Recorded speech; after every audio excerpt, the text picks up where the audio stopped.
欢你的样子，任性的像个孩子，把沉默当享受。I will go wherever you go。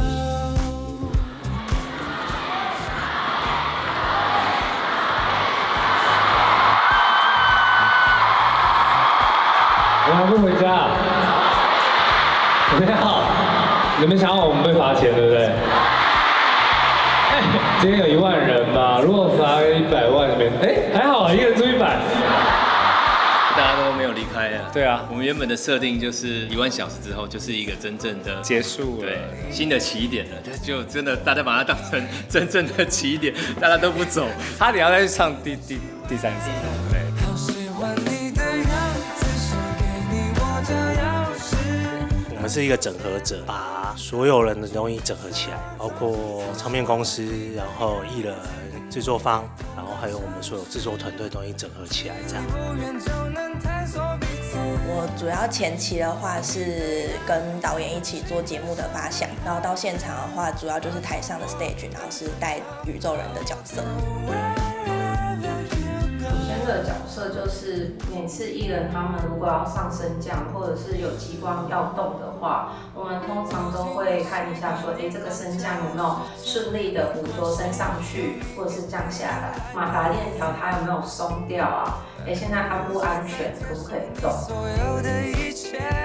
我这场演出的工作内容是内场音响师，主要是要调整艺人的耳机，然后包含了导演他讲话的声音、节拍器的声音、台上乐手跟他们沟通的声音，都是由我这边来做处理。宇宙人的舞台，它主要就是我们后面有一道就是很弧形的 LED， 它上面有3个圆 truss， 原本是设定会3个都会上下做动，但是因为重量的关系，所以就有取舍，就是只动最大的那个圈跟最里面的那个圈。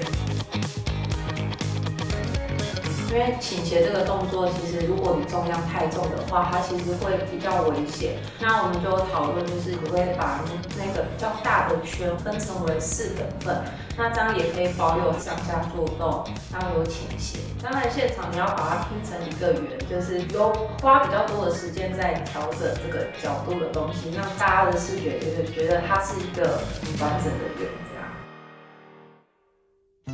小五有没有看到一闪一闪亮晶晶？因为夏天嘛，其实很容易就联想到夏季烟火这件事情，所以到了小巨蛋这么大的一个场地，雷射其实是可以很多样性的。我一开始是想说，可能先往小巨蛋屋檐上面打，可以让观众有一种在烟火里面被包围的感觉。后来在讨论之后，就连视觉里面，因为后来视觉是请那个阿奎的太太珊帮我们画插画，所以他也帮我们手绘了一些烟火插画的部分。上次在小巨蛋约定好要带奖杯来跟大家碰面的，谢谢你们。其实这场演唱会不光是他们得了金曲奖之后的第一场大型的演唱会，也是他们成团20周年的演唱会，所以我觉得在视觉的内容，当初在发想的时候，就想要参与很多这一路走来陪伴他们的粉丝啊，还有那个白河帮是宇宙人的高中同学。感谢他们已经年迈，还是愿意为我们这个舞台付出，跟我们一起带来宇宙旗舰 Premier 版本的太空警察。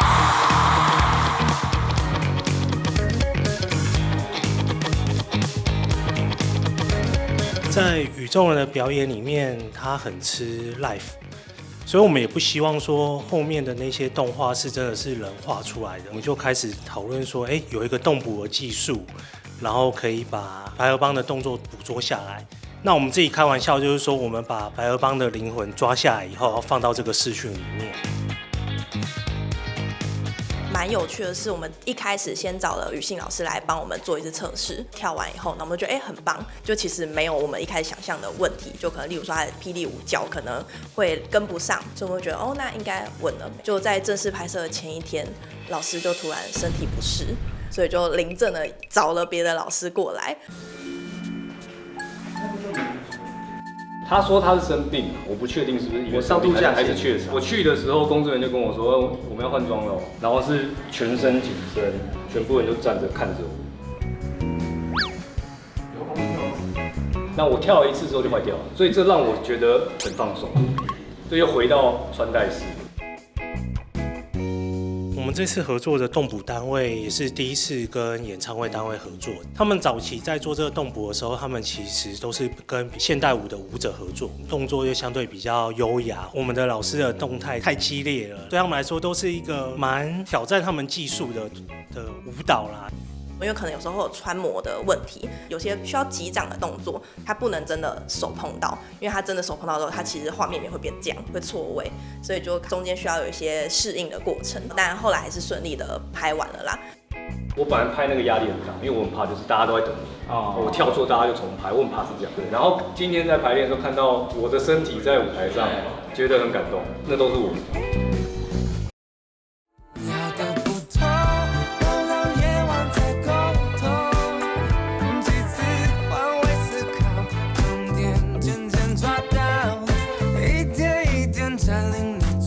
特别感谢导演博俊，对，他是从我们在 Legacy， 然后一路走到 TICC， 到小巨蛋，到北流，再到小巨蛋，都是博俊负责的，然后交给他真的是很放心。因为其实他提出很多点子，都是要跟歌迷有一点连接感和互动，这点有时候是我们自己不一定想得到的。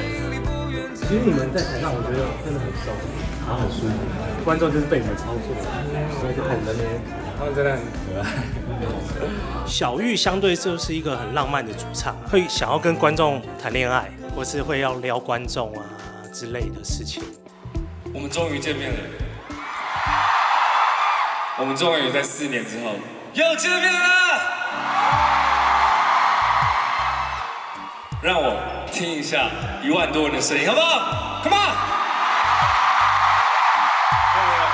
我把耳机拿下来，1、2、3。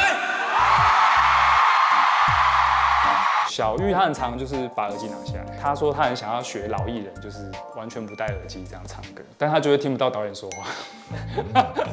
宇宙人给我的感觉就很像是我的高中同学，他们在热音社玩乐团那个样子，很认真的在玩乐团，然后我就会觉得，那我要好好的来帮助他们。上一次的小巨蛋其实有一点点小意外，阿奎他要 solo 之前，吉他突然没有声音，而且那个时候他在升降台上没有人可以救他。他就是会一直担心这件事情会不会重演，那等于是这一方面，我就必须要一直跟他做心理建设，跟他讲说，其实这些东西我们都有在 take care， 保证不会再出这些问题这样子。对，我想要有一个人升起来。阿奎其实很多事情他都很条理化，他就会逐条去检视，然后逐条的去执行，然后逐条的去实现它这样。好，我们可以往上面移动，都先蹲着哦，谢谢。好像是理想状态北流的时候，那时候我们在台边，那我们就都会处于一个很紧张的状态里面，但我还要装镇定，就告诉他们说还有多久要开演什么的。那我就刚好跟阿奎对到眼，阿奎就突然举起他的手，然后要跟我击拳，击下去以后，突然就有一种我好像也被鼓励到的感觉。我觉得宇宙人3个人很多火花，其实是因为这3个人不同的个性碰撞出来的有趣。像学长是一个超级天马行空的人，因为学长每次都会有一个自己的 solo 的桥段，他时不时会突然说出一个听到以后你会傻眼说哈要这样的事情的。今年学长没有什么想法，所以学长把这个课题抛出来跟我们讨论了。雷射就提了用雷射去打学长这件事情，让学长变成一个人体进球的概念。因为我们那时候讨论到说，我们要做一块琴板，然后那时候我们就把那个样本送去给厂商，拿到以后我们就很忐忑的，就先拿着那块板子，就跟学长约了一个时间，说我们可不可以拿这个板子去跟你合看？然后说好啊好啊，那我们就拿去找他，然后就合上，就说可以，但如果可以不要那么合，我觉得会更好。我切得出这块已经很难了，还要好，我们再试试看。那一天练团我都完全没有在做音乐相关的事情，就我就在做那块板子。最后做出来，我觉得学长好像蛮喜欢，因为他还装上去都不拿下来，就装在上面练了整场。我觉得那学长喜欢就好。因为我觉得必应创造就是把很多不可能化为可能啊。很多歌迷朋友都会说，我们在台上看起来啊很自然啊，很放得开啊，我觉得其实都是因为我们背后有很可靠的伙伴。哦，好，喜欢就好。什么？这个也要拍？哇，就是刚刚拜拜的鸡啊。对啊，手扒鸡师傅。就是这样。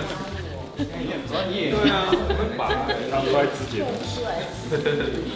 金曲奖那一天，我们看到他们得奖了，我们就开始继续工作。隔了大概1分多钟以后，开始我手机每个人都恭喜我，突然才有一个人说：“宇宙人有在台上提到你。”那我自己也觉得与有荣焉啦。就过那么久，他们已经站到这个舞台，票1天秒杀，对，是这种等级的。然后他们会想要让我们跟他们一起这样。我觉得很太突然了，我觉得很振奋人心啊。